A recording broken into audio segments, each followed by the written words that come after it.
Hello and welcome to Faithfully Stampin' with Jennifer Helm. I am Jennifer Helm, the Faithful Stamper, an independent demonstrator with Stampin' Up! And today I have for you a quick and easy gift card holder. This is so easy you're not going to believe it, because this idea shows you how to take any greeting card that you might have, simple homemade card, and turn it into a gift card holder. So it really doesn't get any simpler than this. You do not need a lot of supplies. There's not a lot of fancy instructions. It's just simple and easy, and you'll have a gift card holder before you know it. So we will go ahead and get started. The first thing that you will need is a piece of cardstock for your card base. This is balmy blue.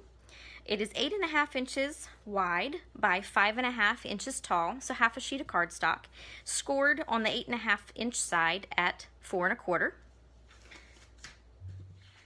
Go ahead and fold that in half and then set that aside for a moment. And then you will need a piece of basic white for the inside of your card. This is 4.5 inches tall, 11 inches wide, so half a sheet of cardstock the other direction. And then we are just going to score it a few times, and that will make us our insert. So if you have a paper trimmer score, bring it over and extend the arm. Get your cutting blade out of the way for now. And here are my score measurements. You can take a screenshot or jot them down for a minute. So on that 11-inch side, you're going to score, okay,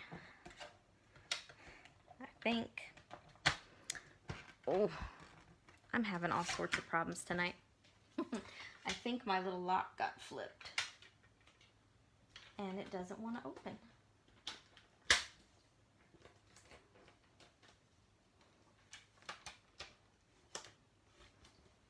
Oh, there we go. Goodness gracious. Nothing like technical difficulties while you're live and on camera. There we go. I don't know what hung that up. Shoo. But look, anybody can be a demonstrator and do Facebook Lives. All right, where were we? So on the 11-inch side, 2 3/4. Go ahead and score. Then 5.5.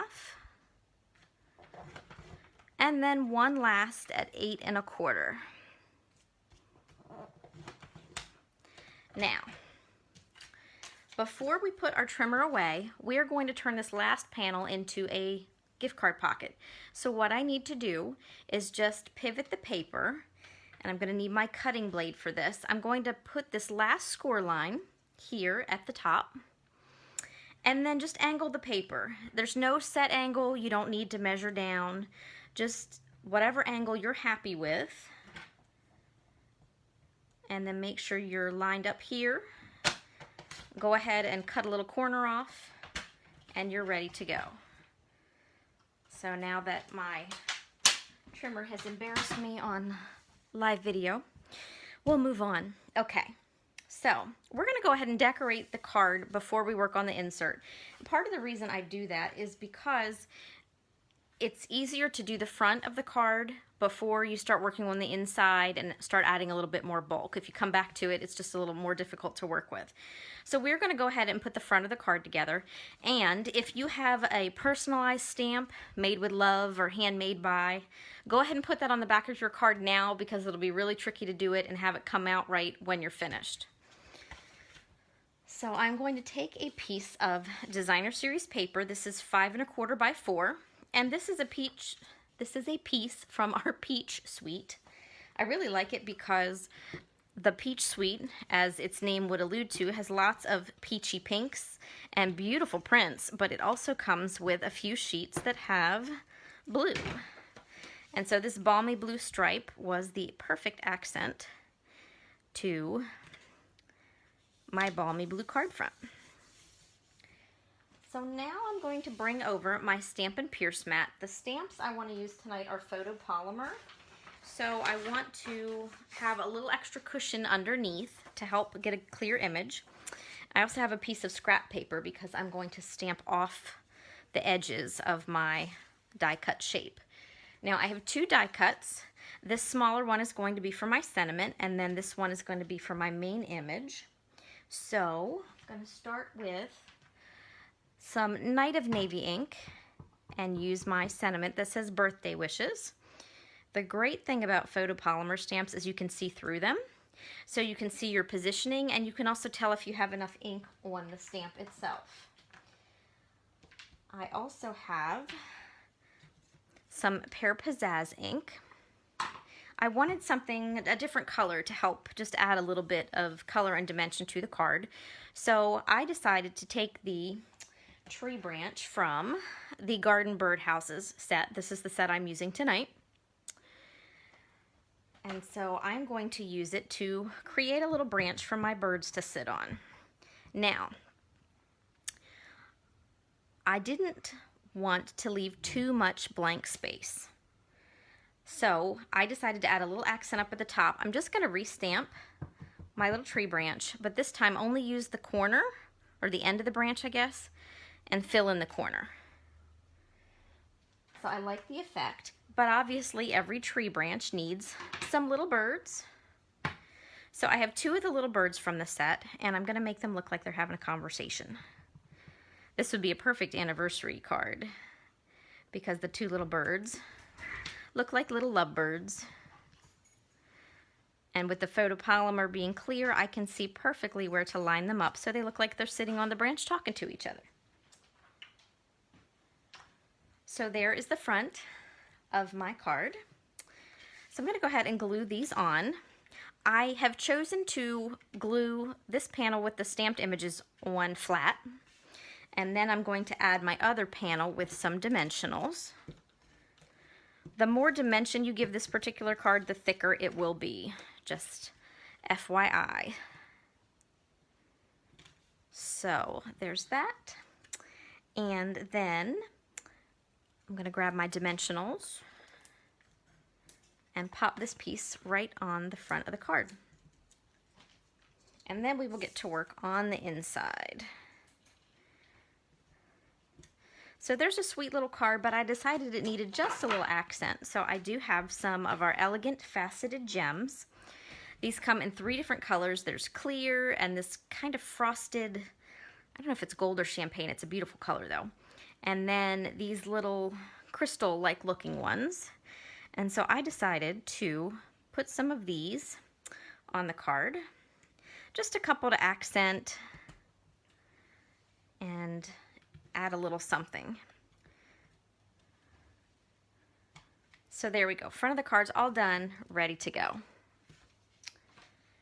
So now back to my inside piece. I'm going to go ahead and bring my Stampin' Pierce mat back over. Before I get to working on the shapes I'm going to put on the inside, I'm going to stamp my image, my sentiment right here on this last panel. Now, if you have a smaller sentiment, you could stamp it in a circle and die cut it or punch it and add it there. My sentiments that I wanted to use tonight were too long, so I'm just going to stamp directly on my pocket. Let's see. Didn't quite line that one up right. Let's see if I can do this. Well, we're just going to roll with that, and I'll fix that at the end. I'll cover over that. So, apparently this video is just going to be full of disasters. Now, for the inside of my card, I have 3 rectangles that are 2 3/4 by 3 1/2. These I'm going to use as layering pieces. And then I have one of these Stitched So Sweetly dies that fits perfectly on these squares. So that's what I decided to use. And I am going to stamp birdhouses. This set comes with 3 birdhouses, so I'm going to use all 3 for the 3 panels here. So back to my Night of Navy ink. And there's 1, 2, and last but not least 3.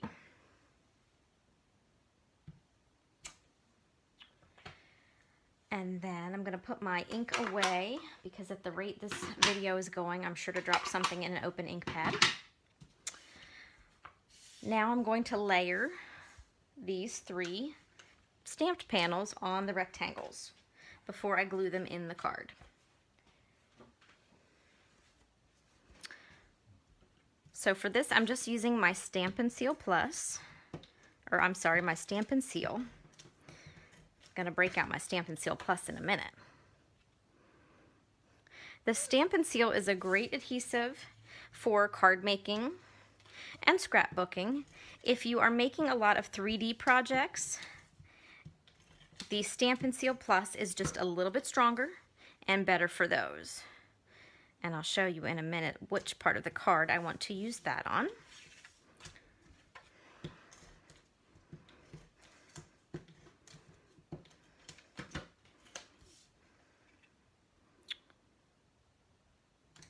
So there we go. There are my 3 birdhouse panels. And now I can bring this over.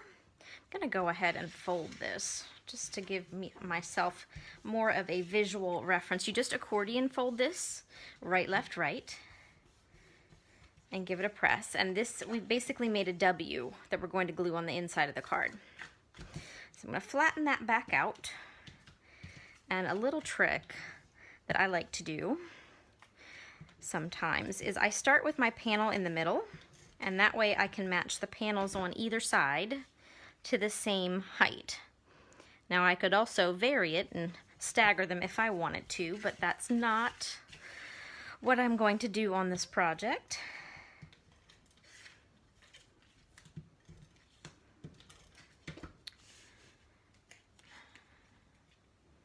All right. One more to go. Hopefully you're sticking with me through all my little snafus this evening.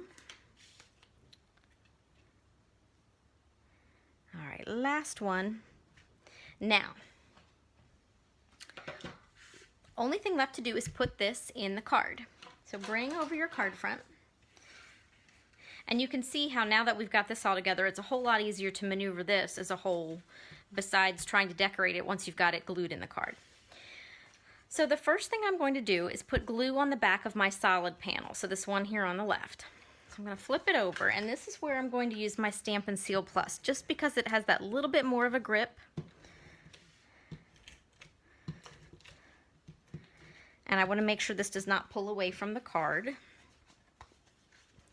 So I'm going to fold it, flip it over so the adhesive is on the bottom. I'm going to double check and make sure this is the front where I want to attach it. And I'm going to put it on the card front, leaving just a bit of a border on the top and the bottom and the sides. You could definitely favor top or bottom more than one or the other, but definitely keep just a little bit of a border here on the edge. Now, I'm going to take some liquid glue to form my gift card pocket. The key thing to remember here is do not put glue on your diagonal because you'll glue your gift card pocket closed. So I like to take my Tombow glue. You just need a little bit around the edges. I try to stick as close to the edges as I can, just to leave enough room for the gift card. And then, this is very simple. Hold at the top where that diagonal is down with the finger, and just close your gift card and hold it for a minute. This glue sets pretty quickly, so I only have to press it down for a minute. And then I would let it dry a little bit longer before I threw a gift card in here and threw it in the mail, but it does form the card very quickly. And just like that, I have a beautiful gift card holder. Just ignore the little blur that I'm going to fix off camera. So, here is your gift card holder with a perfect pocket to slip a gift card into. Now, I do have some other samples to show you. I wanted to share with you that you are not married to keeping the gift card pocket on the right-hand side. You can switch it up. So here's a Christmas card that I made. Kept it simple on the front with some die-cut shapes. And then I just reversed the directions on the inside. Followed the same instructions, but instead of diagonally cutting the panel on the right, I diagonally cut the opposite way the panel on the left. So my gift card goes in here, and then I just accented this with some stamps and die cut images. And this, because I used a colored cardstock, I could use the white die cut rectangle as my signature panel. So these don't afford you a whole lot of room for writing, but it can be done. Here is a sweet little card I made with the Badger Besties set. And then I kept it pretty simple on the inside, just used the same die cut shape to do 2 stamped panels and 1 in matching designer series paper. I love this little happy guy. And this one was my favorite that I made. This is obviously for a little one who would be coming into the world.